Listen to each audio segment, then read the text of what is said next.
everybody.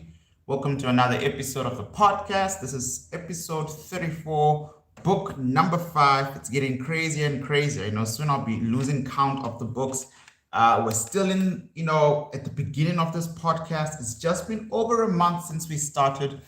If you're joining us for the first time, I always suggest you start from episode 1 because the books that we're doing have running themes. They are well thought out. I've got our first 100 books already lined up, and it is just this inflow of continuous information that is very much interlinked. So real quick, book number 1, The Science of Getting Rich, from a monist, right, a perspective, and monism, right, as an idea of philosophy, train of thought, tracked the actual science behind wealth creation. And the answer was, it's how you think. The certain way is how you think. The next book that we did after that was The Richest Man of Babylon. Richest Man of Babylon then said, now that you now know how you think, how to create wealth, this is how you need to govern your finances. Everyday practical applications, 10% rule, the 2/10 rule for debt recovery, living with the 7/10, how to invest, the 5 laws of gold, the 7 cures to a lean purse. All that stuff is packed inside that book, Richest Man of Babylon.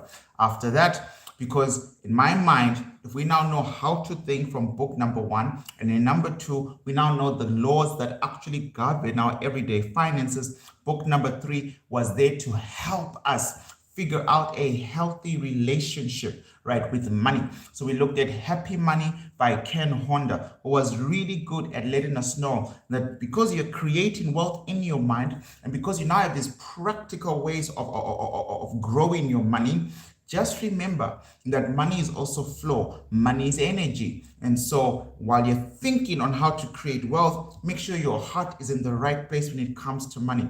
Money flows in and out, but its rapidity and the increase of flow and the type of flow is always based on your attitude towards money. And so Ken covered money IQ and money EQ, and the importance of money EQ and IQ, and how those two things got related. And then we moved into the world of Dr. Joseph Murphy in book number 4. In book number 4, we looked at how to attract money. It was a short book, but it very much got us to think from a psychological, scientific perspective. Granted, Dr. Murphy is also quite religious, as you have seen in his text. It doesn't take away anything from the sound science of the power of the subconscious mind. I'll remind you, or let you know rather, that Dr. Murphy in the 1970s, 60s, and even into the 80s had one of the best outstanding books called The Power of the Subconscious Mind. We're going to deal with it in the podcast, but I thought we should start off with these principles first: how to attract money,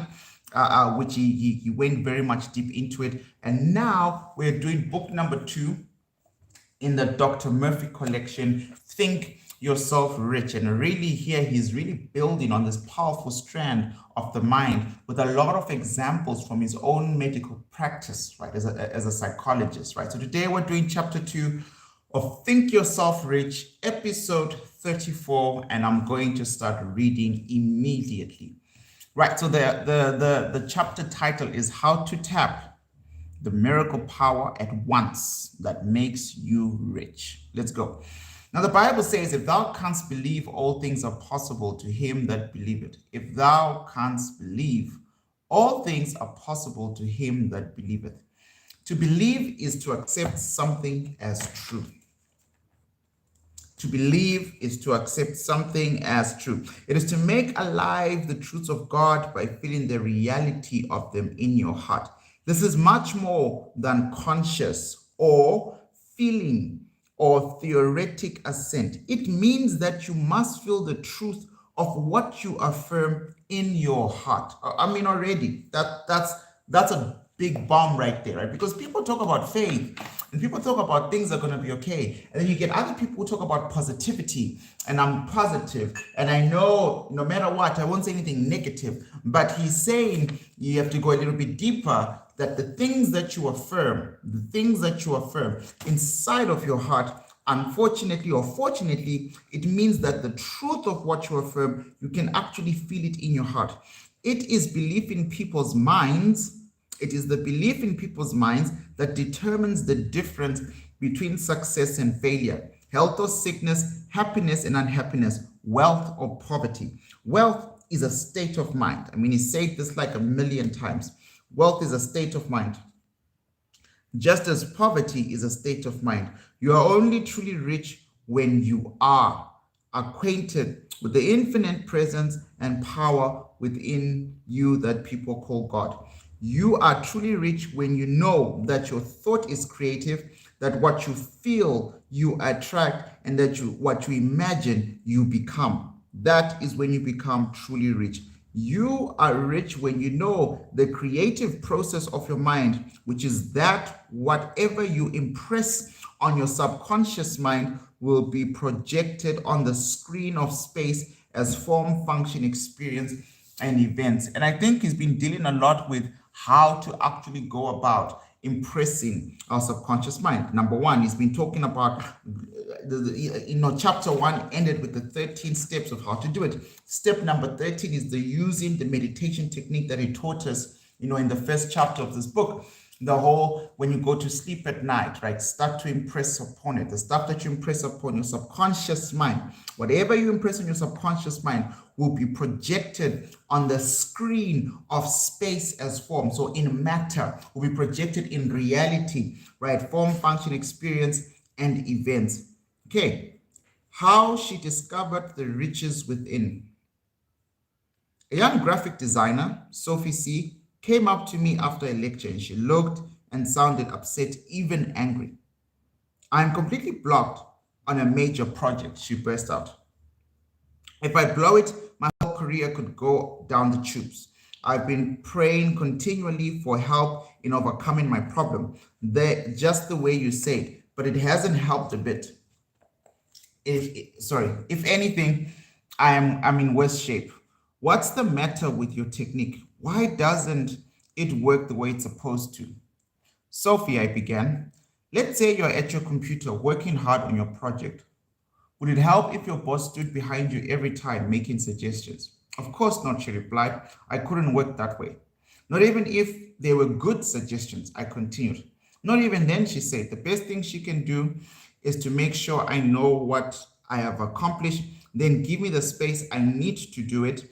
If you're always jiggling my elbow, I am bound to goof up. This is obvious.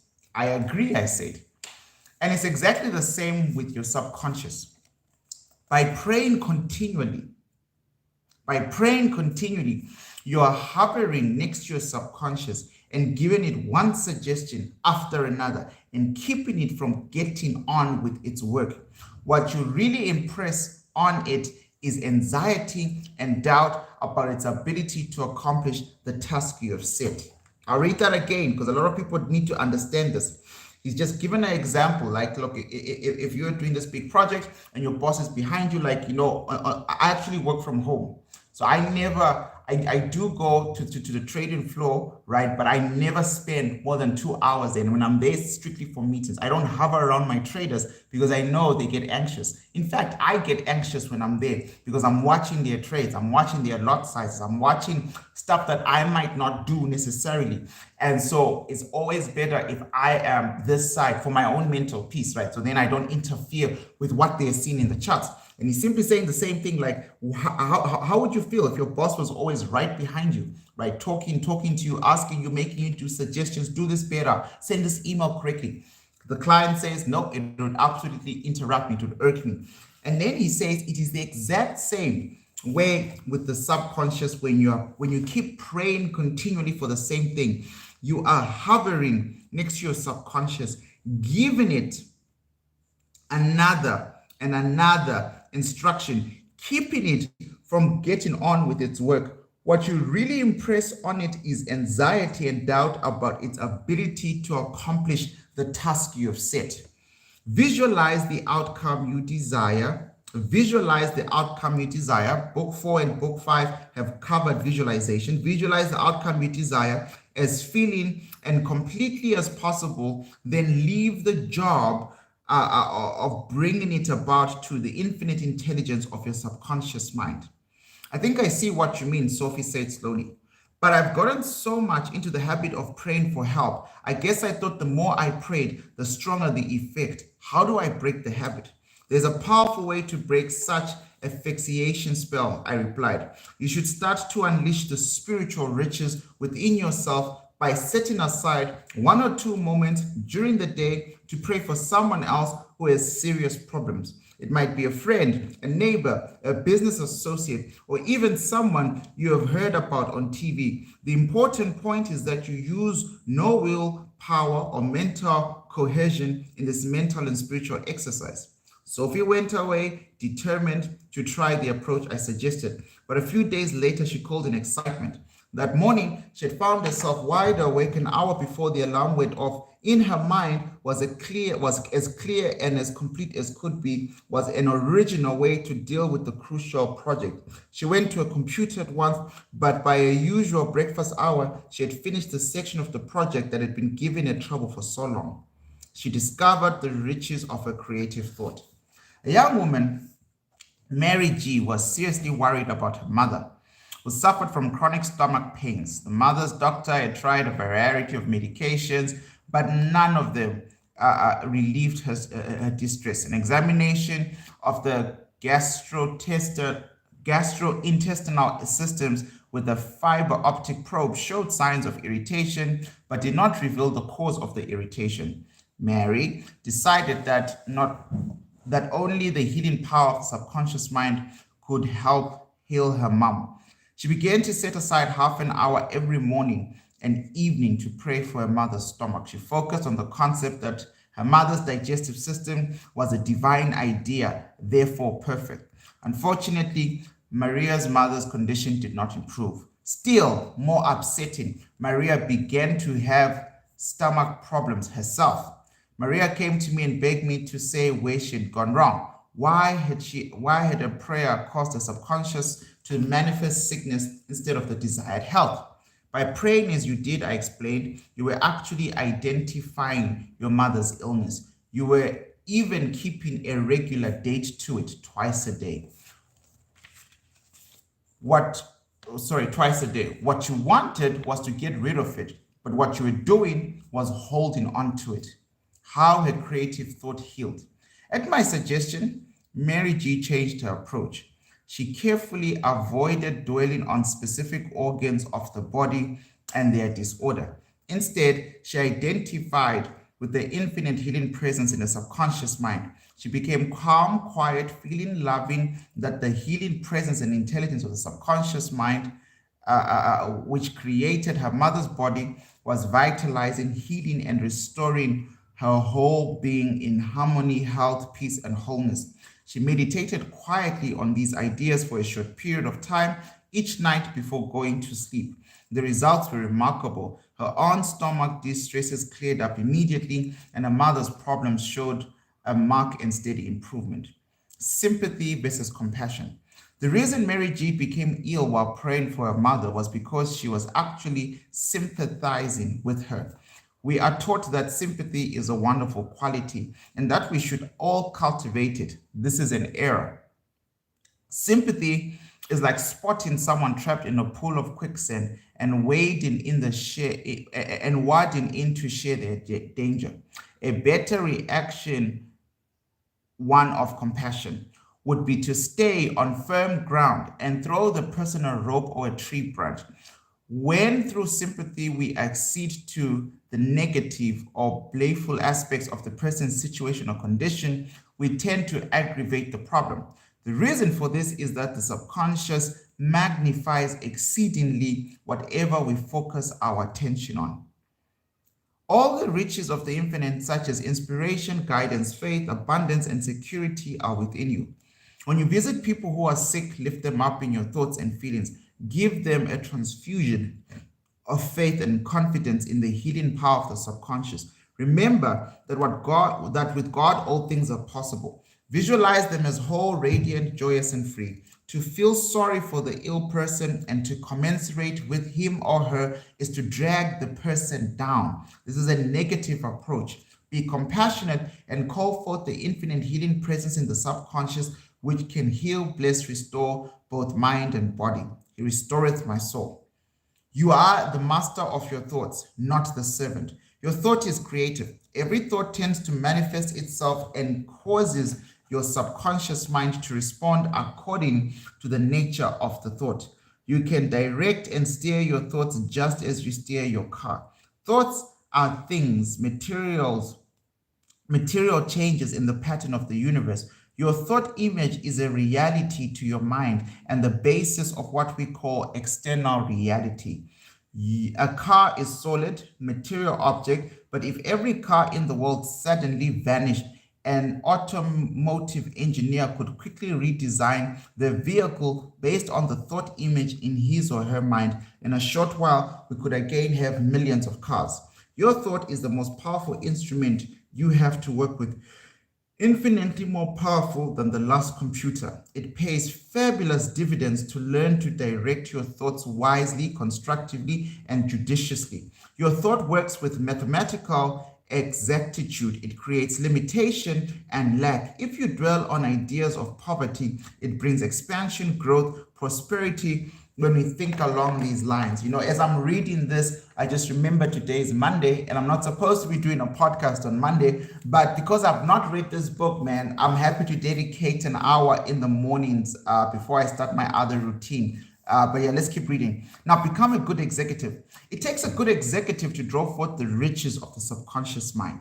You can tell good executives by the way they handle tasks. They have a mental acumen and sagacity to pick the best person for the task and delegate it to him or her. Once they have passed the task along, they keep their hands off and give the other person enough space to get on with it.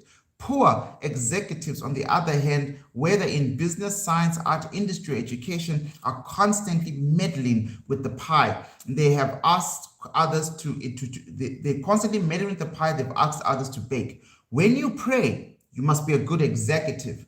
Learn to delegate authority to your subconscious mind. It knows all and sees all. It will bring your prayer to pass in its own way. When you pray or seek an answer, turn your request or desire over to your subconscious mind with complete faith and confidence, knowing that whatever is conveyed to the subconscious will come to pass. How do you know if you have really turned your request over with faith and confidence? By the way you feel. If you constantly wonder how, when, where, and through what source your prayer will be answered, if you are anxious and apprehensive, you do not really trust the wisdom of the subconscious. Stop nagging your subconscious. The negativity of your worries will tend to bring forth fruit after its own kind. When you think of your desire, lightness of touch is important. Remind yourself that the infinite intelligence is taking care of it in divine order. I mean, if you remember yesterday, I was teaching on the radar, right? That a lot of the times, a lot of people, when they want wealth, I mean, I've seen this in my own one-on-ones. It's very good, very, very good. It's a practical way to make a lot of money in the financial markets, in trading. But I'm not your subconscious mind, right? So while you're trading, or while you're trying to master the trade, your true resource of finances might actually come through long-term investments, might come through a crypto coin that's going to blow up, 10,000% on the other side of the world that I don't know about right now, right? It's really just according to the guidance of your subconscious mind, which is something that a lot of people struggle. Because remember, you have to let go of the radar. You have to let go of this idea that you know exactly how or when the money is going to come from. I generally just trust, right, the motions. I show up every day for my trading. I show up every day for my work because my money IQ is important, right? How I increase my income is absolutely important, but that is not the be it end all of my life. What I thoroughly trust in is my ability to manifest, to create, and not to compete, right? So it's a very important thing, right? So be a good executive of your subconscious mind. Now, her thought is like a magnet. So Lisa M is a very successful stockbroker. She told me that she owes all her success to the fact that she maintains a mental picture of success in her work, right? So she's a stock trader and she's got this increasing mental picture of success in her work. This acts as a sort of magnet and attracts her to clients and conditions that accurately correspond to the thoughts and feelings. This is her prayer every morning. I'm a mental and spiritual magnet. I draw to me all those people who want and need I am a mental and spiritual magnet. I draw to me all those people who want and need what I offer.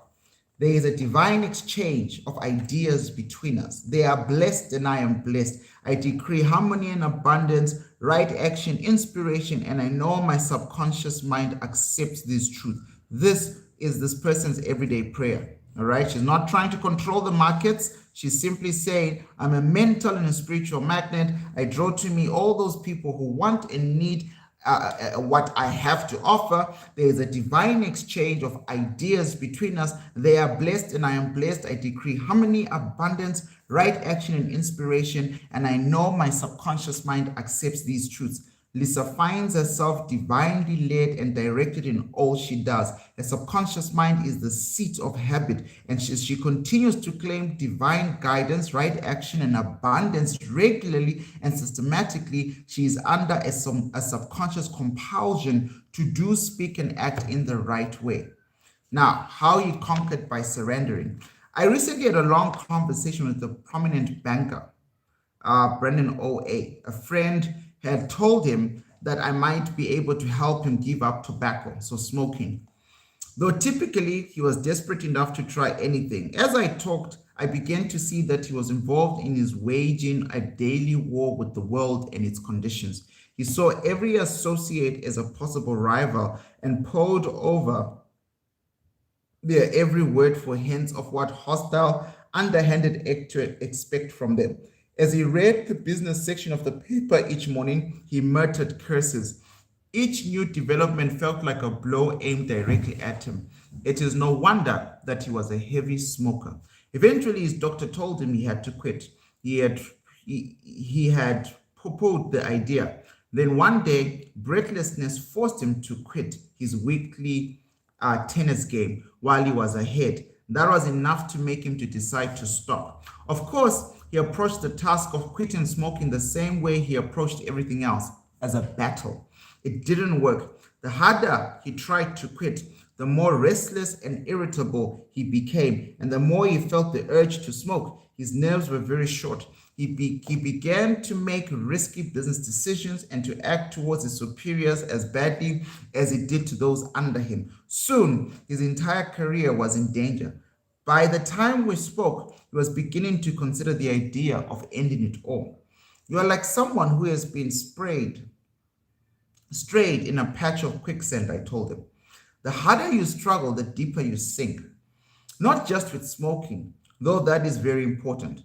The war you think you're waging against the world, you're really waging against your subconscious mind. Every day you tell that life is full of conflict and hostility, and every day it makes you at your word. It takes you at your word, and it makes manifest the conditions you expect. All right, this is very important for people around you who are always negative. Right, I think this is a nice way, without starting wars with them, to explain it to them that really most of the time you think the war you are waging against the world, you're really waging it against your subconscious mind. Every day you tell it that life is full of conflict and hostility, and every day it takes you at your word. Your mind believes you. Life is hard. Your mind believes you. Nobody likes me. Your mind believes you. All my life has been difficult. Your mind believes you. But it does more than just believe you. It says it then manifests in the conditions you expect. So all of a sudden you think everything bad that I say is going to happen happens because I'm so good at distrusting people. I'm so good at reading situations. I know that this person is going to fail me off the bat. And what you don't understand is you literally fulfill your own prophecy, because the manifestation of what you obsess over, you become what you think of most of the time. You can't then all of a sudden wake up and have happiness and have luck on your side and have good things happening. It manifests the conditions you expect. But I really want to stop smoking. Brandon protested. I don't doubt it, I replied, but you're overlooking a basic law of the mind. When your desire and imagination are in conflict, what you want, your desire and your imagination, your conscious are in conflict, your imagination always wins, right? Your consciousness always wins. You imagine yourself struggling against tobacco, you provoke that very struggle. Maybe so, he said, but now I'm in the thick of it and I can't afford to lose. We are talking about my life and wealth, they're all at stake. What do I have to do to win this battle? I took a deep breath. This was not going to be easy. You have to surrender, I told him. Give up. Abandon the struggle. Never, he broke in. Roll over and play dead? Never. I didn't say play dead. I said calmly, what you must do is find the path invoking a greater power. And the entrance of that path lies in the opposite direction from struggle. Suddenly his shoulders slumped. I don't get it, he said in a lower voice, but I'm ready to try anything. What do I do? Subheading, he found the quiet path to get things done. At my suggestion, Brendan held a session with himself twice a day. On first getting up and just before going to sleep. He sat in a quiet place, breathed calmly and steadily until he felt himself become relaxed and receptive. Then he affirmed and visualized as follows. This is what he did twice a day. He said this to himself twice a day. Freedom and peace of mind are mine now. I know that as I believe and affirm these truths, they sinking down in my subconscious mind, I will be under compulsion to give up cigarettes, as the law of my subconscious mind is compulsion. In my imagination, I see my doctor before me. He has just finished examining me and congratulating me on my freedom from the habit and on my perfect health. As the scenarios continued, he got a response from his subconscious mind. His desire to smoke faded until it was gone. He had succeeded in impregnating in his deeper mind with this habitual thinking and visualization. The next time he saw this doctor, he learned that the worrisome symptoms had faded as well, and he was in excellent health. Brendan's new approach to his subconscious mind had more widespread effects, he found. He found himself calmer and more collegial at work, and his business judgment improved. He realized now that it is the quiet mind that gets things done. Though it is months since he last felt the desire to smoke, he continues to hold sessions with himself twice a day. He quiets his body and tells it to be still, relaxed. It has to obey. When his conscious mind is quiet, calm, peaceful, and receptive, when your desire and imagination are in conflict, he absolutely 100%. Your imagination always wins. That one, I promise you. I lost this battle, Demlin, 4 times. 4 times and I'm talking. When I say 4 times, I'm talking 4 years. I lost it. I lost my desire for wealth, but my imagination of my situation. I repeated my own vicious cycle. It's actually an incredible thought process. Right now, Brendan's new approach to his subconscious mind and more widespread effects too. He found himself calmer and more collegial at work, and his business judgments improved. He realized now that it is the quiet mind that gets things done. Though it is months since he last felt the desire to smoke, he continues to hold the sessions with himself twice a day. He quiets his body, he tells it to be still and relaxed, it has to obey. When your conscious mind is quiet, calm, peaceful, and receptive, the wisdom of his subconscious rises and surfaces and receives the marvelous answer and the solution. And just to give you guys, a full disclaimer, I really want you to notice that every session that this doctor has with different people, his answer is always first, go regulate your brain all the time. And I do morning meditations, right? So, and then during the day, I do something called mindfulness. Mindfulness is like 4 to 5 minutes, just isolating my thoughts. And you can Google mindfulness, you can Google videos on how to become more mindful. At night, I try. Some nights are different. Some nights we're watching a movie and then I always fall asleep in the middle of a movie. But if we're not doing movies during the week, before I sleep at night, I walk myself through. Last year, there were a couple of 365 students in our academy who wanted hypnosis tapes. That's also, for me, that was my greatest life hack. Because remember, hypnosis tapes, you play them just before you go to sleep and they walk you through sleep, right? And they're hypnosis tapes for self-esteem, hypnosis tape for wealth and power, right? All you have to do is just follow through and be very good at that kind of stuff, right? So I simply, when I see this doctor prescribe this is a prescription. This is my problem in life. Okay, fine. You just need to sit down twice a day and do this. In 3 months, come back to me and see if it is. It's discipline, right? You must be disciplined to follow through with this. You're not going to program your imagination overnight. You have to feed it, and then it has to break from its previous habits, right? So it's just to bring that up. Now, the riches of letting go and letting God help. A psychologist named Sylvia B. got dragged into a bitter and complex legal case involving a former patient. The many documents and frequent court appearances became a terrible drain on her time and energy. When she tried to be conscious about her participation, she found that she had left no room. She had no room left for living her own life. At last, she realized she was neglecting the greatest power she had available to her. She turned to her subconscious and prayed as follows: Divine wisdom, divine right, action of my subconscious, solve this problem. I release the matter and let it go. Whenever she had to get in touch with her attorney and others involved in the case, she would silently decree, God's presence within me is all wise and taking care of this in divine order. I am not keeping tabs on the God's presence within as to how, when, where, or through what source this will be resolved. I let go and let God take care of it. The sequel to a new attitude of mind was interesting. Her former patient admitted fault and begged her forgiveness. The suit was dismissed immediately. There was a divine adjustment, and she was set free from all legal entanglements.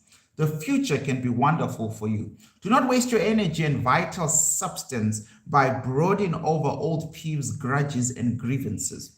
To do so is ripping open a grave. All you find is a skeleton. Focus your attention on the good things of life. Realize that the future will be wonderful because your harmonious thoughts will germinate and grow and bring forth wonderful fruit, happiness, abundance, and peace of mind. Draw a thick line under the past and turn the page. Never mentally touch any negative experience or trauma that has happened in the past. This is coming from a psychologist. Remain faithful to this mental attitude and realize that as you change your present thoughts and keep them changed, you will change your destiny. Right, next subheading, she discovered the riches of scientific prayer. Anna H. came to me distraught and highly agitated. Her 18-year-old son had left home following an argument with his father. He dropped out of college and wrote that she was planning to join a cult. Wow. Anna was frantic that her doctor put her on powerful tranquilizers and antidepressants. She was also resorting to sleeping pills almost every night. During our conversation, I tried to put a few simple truths. You do not own your son, I told her. Yes, he came through you, but not by you. The life principle is our common progenitor.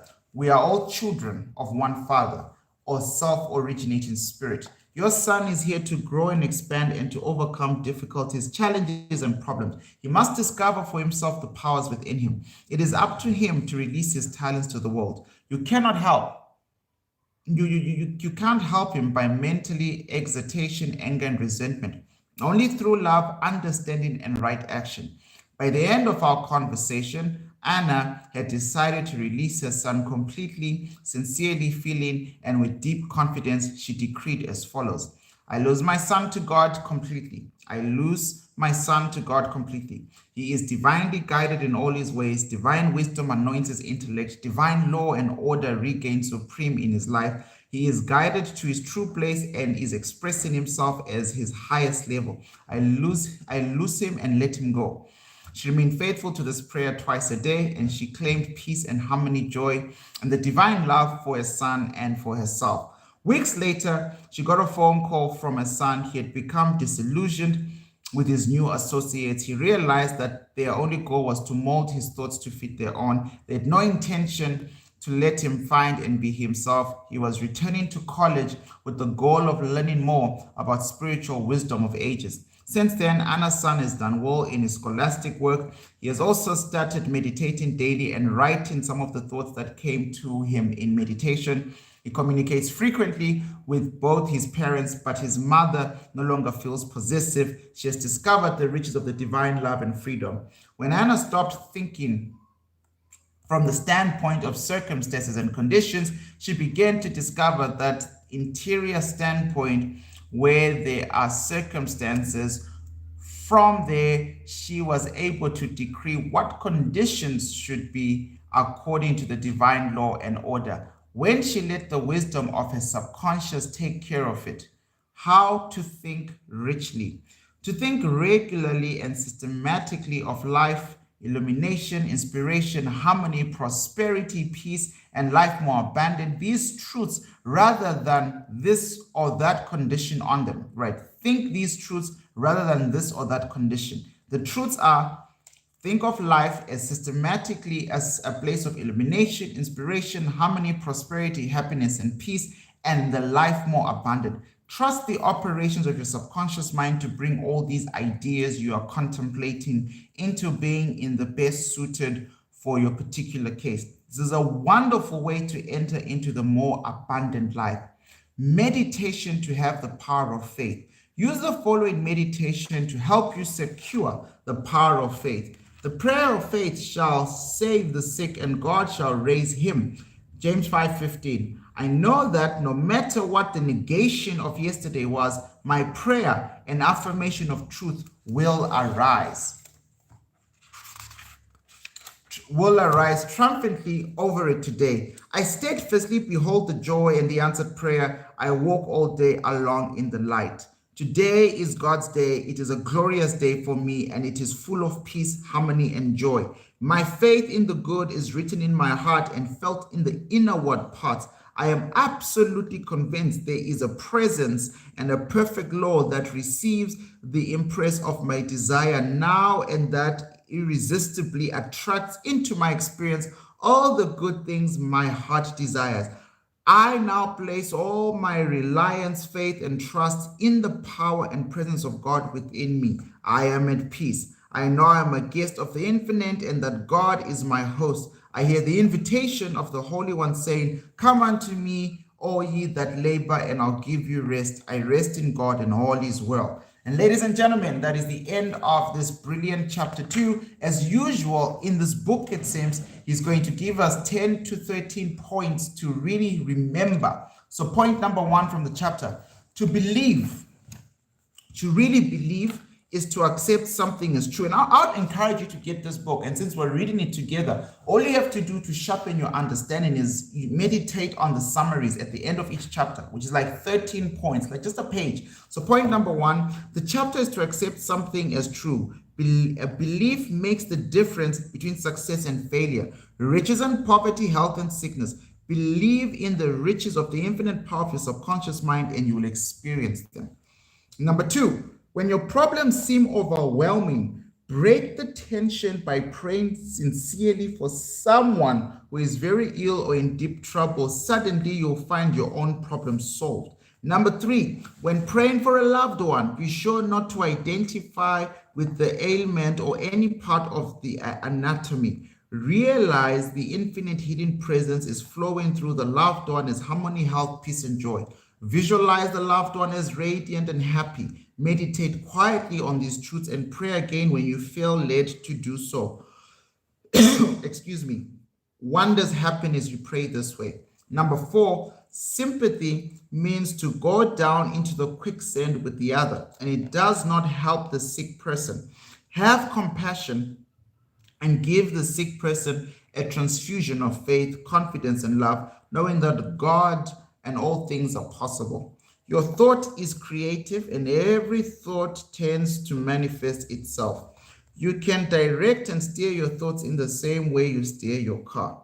Thoughts are things. Your thought image of wealth, success, and achievement is the magnet that attracts you to all things that correspond to your thought image.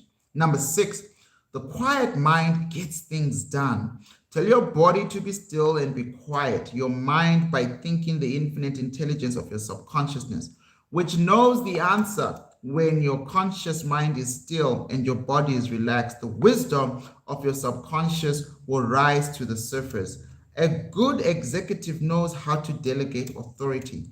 You must be a good executive. This is number 7, when using your mind. Turn your request over to your subconscious mind with faith and confidence, and you'll get the appropriate response. You know when you've really turned it over because you find yourself at peace. Number 8, you can give up smoking or any bad habit by decreeing freedom, peace of mind, while at the same time imagining a friend or physician when he says imagine, he's really talking about the act of a regular systematic visualization, right? It's not just I'm imagining, right? Relax, calm breathing technique on point, and then constantly emotionalizing that vision, really believing it's happening and play. It's like role playing. You play it out. So when I'm affirming big amounts for my personal life, for my trading academy, there's a banker asking me, how, Mr. Maisira, are you doing this? How are you getting so much money into our bank? Is this fine? Have you paid your taxes? Like I go through these crazy levels of detail in my visualization. Then I see my family happy. I see my kids going, when I grow up, I want to be a trader like you because traders do ABC. I visualize the stuff crystal clearly, right? So you have to do that. He says, imagine a friend or physician congratulating you on your freedom as you affirm the envision and antipathy toward tobacco. Your subconscious will take over and compel your freedom from the habit. Number 9, many have discovered the wisdom of turning an acute domestic problem over to the God presence, trusting the divine wisdom, sorry, and intelligence will bring about the solution that is best for you. The prayer, I let go and let God take over, brings about the perfect answer. Number 10, liquidate the past and never dwell on old grievances and grudges. The future is your present thinking made manifest. Think regularly and systematically of harmony, beauty, love, peace, and abundance, and you will have a wonderful future. Number 11, we do not own our children. When difficulties arise with the child, pray as follows. I loose my child to God completely. My child is divinely guided in all ways. Divine love takes care of my child. Whenever you think of your child, bless him or her silently, knowing God loves my child and cares for my child. As you do this, whatever happens will be good. Number 12, the infinite riches within your subconscious mind. Think of the infinite riches within your subconscious mind. Think of harmony, peace, joy, love, guidance, right action, success, all these principles of life. As you think of life more abundant, you activate the latent powers within you. Your subconscious will compel you to express the abundant life right here, right now. Thoughts are things. Number 13, use the meditation to secure the great power of faith for yourself. Ladies and gentlemen, I appreciate you. We're off to another beautiful week. All the best. Make good money. Make good relationships. Stay blessed. Bless others. And I'll see you tomorrow for another reading of Think Yourself Rich by Dr. Joseph Murphy. Shake my hand one more time on YouTube. Shake my hand if you're listening over on Spotify or Anchor. Have a good day, guys. Goodbye. Peace.